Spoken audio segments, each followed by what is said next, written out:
दिल्ली, कोटा या पटना का कोई छोटा सा सीलन भरा किराए का कमरा। जरा इस तस्वीर की कल्पना कीजिए। वहां एक छात्र बैठा है जिसने खुद को पूरी दुनिया से अलग कर लिया है। दिन रात एक करके वो पढ़ाई कर रहा है, अपना सब कुछ दांव पर लगा चुका है।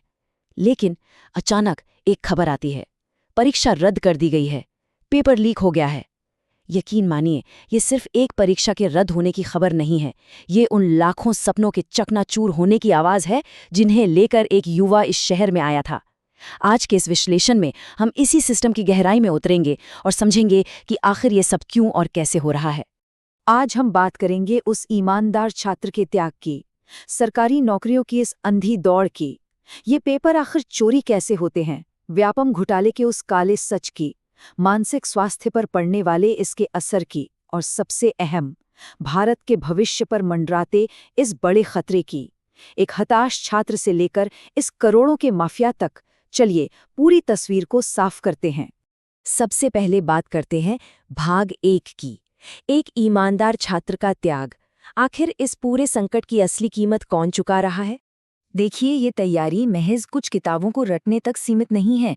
ये बच्चे अपने घर, परिवार, दोस्तों से बिल्कुल कट जाते हैं। मोबाइल फोन बंद, सालों तक कोई दिवाली या होली नहीं। और सच कहूं तो सिर्फ ये बच्चे ही नहीं, इनका पूरा परिवार पिघल रहा होता है इस आग में।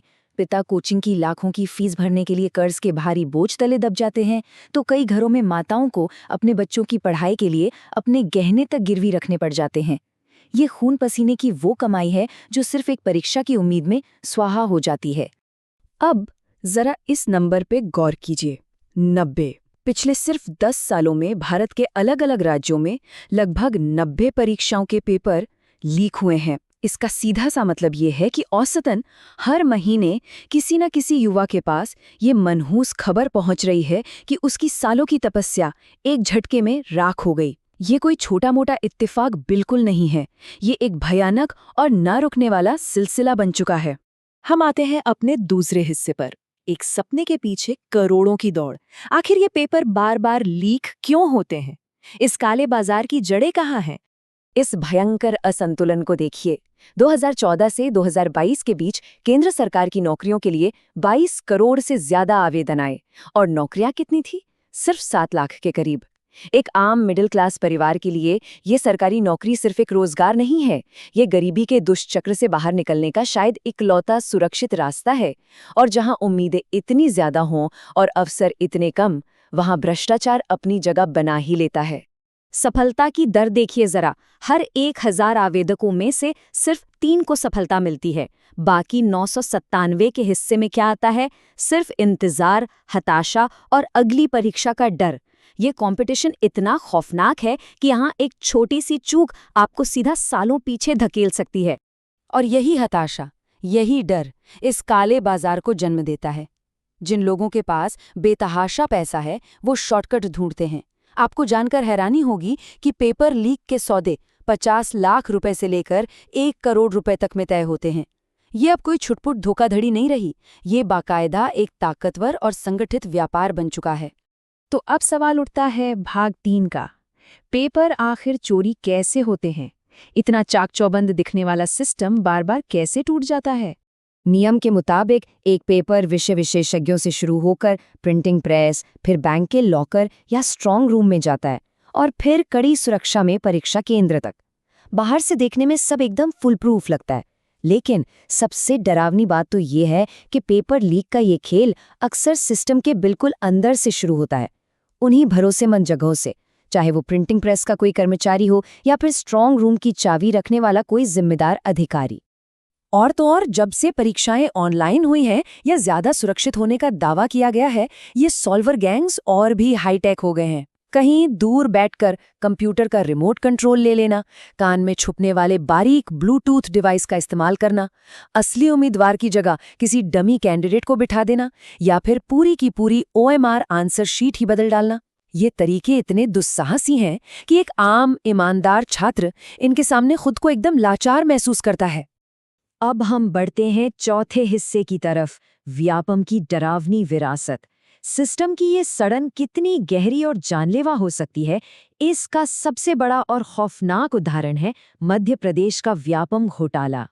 व्यापम का सीधा निशाना थी मेडिकल कॉलेज की सीटें और सरकारी नौकरियां।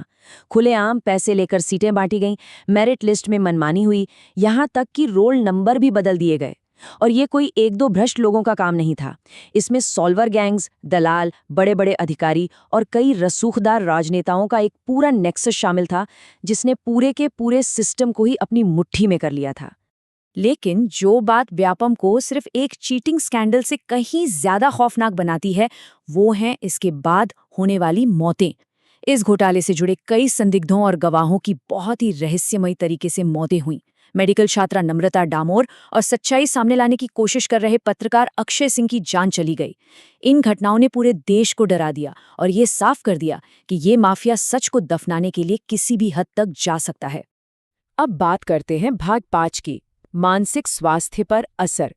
इन सब बड़े बड़े घोटालों के बीच उस अकेले ईमानदार छात्र पर क्या गुजरती है, उसका मानसिक रूप से टूटना समझना इस पूरी कहानी का सबसे अहम हिस्सा है।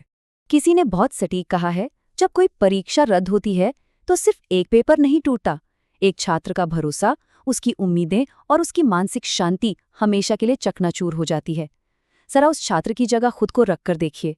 उसे अगले महीने का किराया फिर से देना है, उन्हीं किताबों को फिर से पहले पन्ने से पढ़ना है, और दिमाग में ये दहशत भी है कि कहीं उसकी उम्र सीमा यानी एज लिमिट ही खत्म ना हो जाए।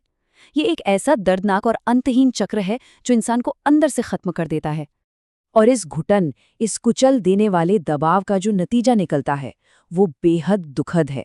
कोटा जैसे कोचिंग हब्स में छात्रों की आत्महत्या के बढ़ते मामले इसी सिस्टमैटिक फेलियर का सीधा परिणाम है। बार बार मिलने वाली असफलताएं, सिस्टम से टूटा हुआ भरोसा और समाज का भारी दबाव युवाओं की जिंदगियां छीन रहा है। इस पूरी भ्रष्ट व्यवस्था में सबसे बड़ी सजा उसी छात्र को मिल रही है जिसकी कोई गलती थी ही नहीं। और अंत में भाग 6, भारत के भविष्य को खतरा। ये संकट सिर्फ एक छात्र या एक परिवार तक सीमित नहीं है, ये पूरे देश के लिए एक बहुत बड़ी राष्ट्रीय आपदा है। तराजू के एक पलड़े में है रात दिन की ईमानदार मेहनत और दूसरे पलड़े में है सत्ता, ऊंची पहुंच और काले धन की ताकत। जब लाखों युवा दिन रात ये देखते हैं कि उनकी ईमानदारी उन लोगों के सामने कुछ भी नहीं है जो पैसों के दम पे पूरा सिस्टम खरीद सकते हैं, तो उन्हें क्या संदेश जा रहा है? ये हमारे समाज की नींव और मेहनत करने के विचार पर एक बहुत बड़ा हमला है। अगर ये सॉल्वर गैंग और पेपर लीक माफिया ऐसे ही बेखौफ चलते रहे तो इसके नतीजे वाकई विनाशकारी होंगे। हमारे करोड़ों युवा पूरी तरह हताश हो जाएंगे। जो बच्चे असल में योग्य और होनहार हैं, वो तो इस रेस से ही बाहर कर दिए जाएंगे। मेहनत करने की जगह हमारी नई पीढ़ी शॉर्टकट्स और भ्रष्टाचार की तरफ मुड़ जाएगी। और अंततः नुकसान किससे होगा? हमारे देश को। हम अपनी सबसे बेहतरीन प्रतिभाओं को खो देंगे और ये देश अंदर से पूरी तरह खोखला हो जाएगा। तो सवाल ये उठता है, क्या आने वाली पीढ़ियों के लिए ईमानदारी से कोई परीक्षा देना सिर्फ एक सपना बनकर रह जाएगा? ये सिर्फ एक एग्जाम सिस्टम का फेलियर नहीं है, ये हम सब के लिए एक बहुत बड़ा अलार्म है। जब तक सिस्टम में बैठे लोगों की जवाबदेही तय नहीं होती, जब तक इस माफिया को जड़ से उखाड़कर नहीं फेंका जाता, तब तक हर नया लीक सिर्फ एक न्यूज़ हेडलाइन बनकर रह जाएगा और इस देश की असली प्रतिभा ऐसे ही घुट-घुट कर दम तोड़ती रहेगी।